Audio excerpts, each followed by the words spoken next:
বিসমিল্লাহির রহমানির রহিম। শহীদ কাফেলা বাংলাদেশ ইসলামী ছাত্র শিবির বগুড়া জেলা শাখা কর্তৃক আয়োজিত আজকের এই বিক্ষোভ মিছিল পরবর্তী সমাবেশে সংগ্রামী তৌহিদি জনতা, বিপ্লবী ছাত্র জনতা, আসসালামু আলাইকুম ওয়া রাহমাতুল্লাহ।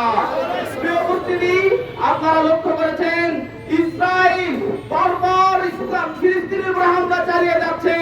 কিছুদিন আগে তাদের ভিতরে একটি শান্তি চুক্তি হলো, ইসরায়েল সেই শান্তি চুক্তি আবারও ভঙ্গ করেছে। গত 18 মার্চ ফিলিস্তিনবাসীর উপরে, রোজাদারবাসীর উপরে আবার হামলা করেছে। প্রিয় উপস্থিতি, আমরা এখানে দাঁড়িয়ে বলতে চাই, ফিলিস্তিনিতে যে বোমা হামলা করা হয়, সেই বোমা হামলা ফিলিস্তিনিতে নয়, বরং প্রতিটি মুসলমানের হৃদয়ে আঘাত হানে। যে ভাইরা শহীদ হয়, তারা শুধু ফিলিস্তিনের শহীদ নয়, পুরো বিশ্বের মুসলিমদের সম্পদ শহীদ। আজকের এই সমাবেশ থেকে বলতে চাই, ইসরায়েল নামক যে সন্ত্রাসী জাতি আছে, তাদেরকে সমূলে উৎখাত করতে হবে। উৎখাত পর্যন্ত এই বিশ্বে কখনো শান্তি প্রতিষ্ঠিত হবে না। আমরা বিশ্বের বড় বড় মুসলিম বড়দের বলতে চাই, আজ তোমাদের কি হলো? তোমাদের মুখ থেকে কেন মুসলিমদের জন্য কথা আসে না? আজ তোমাদের কি হলো? তোমাদের ভাইরা যখন শহীদ হচ্ছে, তোমাদের অস্ত্র কোথায়? তোমাদের বোমা কোথায়? এগুলো কি শুধু সংরক্ষণ করে রাখার জন্য কিনা?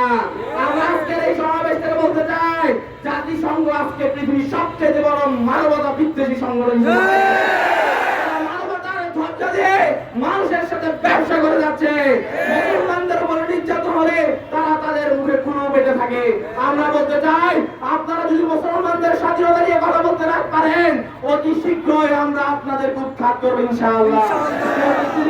আমরা আজকের এই সমাবেশ থেকে বলতে চাই, বাংলাদেশ সরকারের মাননীয় উপদেষ্টা, প্রধান উপদেষ্টা, আপনি শুধু বাংলাদেশের সম্পদ নয়, পুরো বিশ্বের সম্পদ।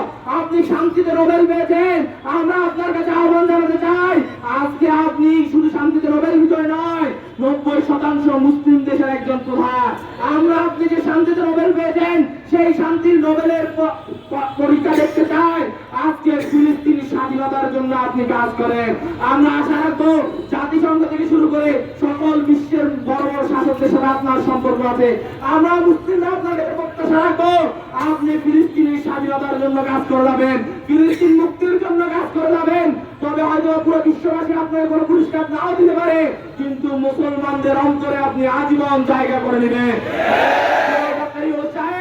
আপনার কাছে মুসলিমরা আজকে আহ্বান জানাচ্ছে, আপনি আমাদের প্রিয় মাতৃভূমি, প্রিয় ভূমি ফিলিস্তিনের জন্য কিছু করেন।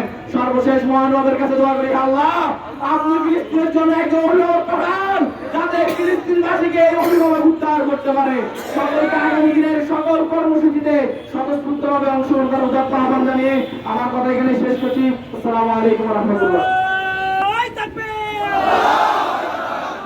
আজকে উপস্থিত সকলকে ধন্যবাদ জানিয়ে আজকের এই বিক্ষোভ সমাবেশ এখানে সমাপ্ত ঘোষণা করা হলো।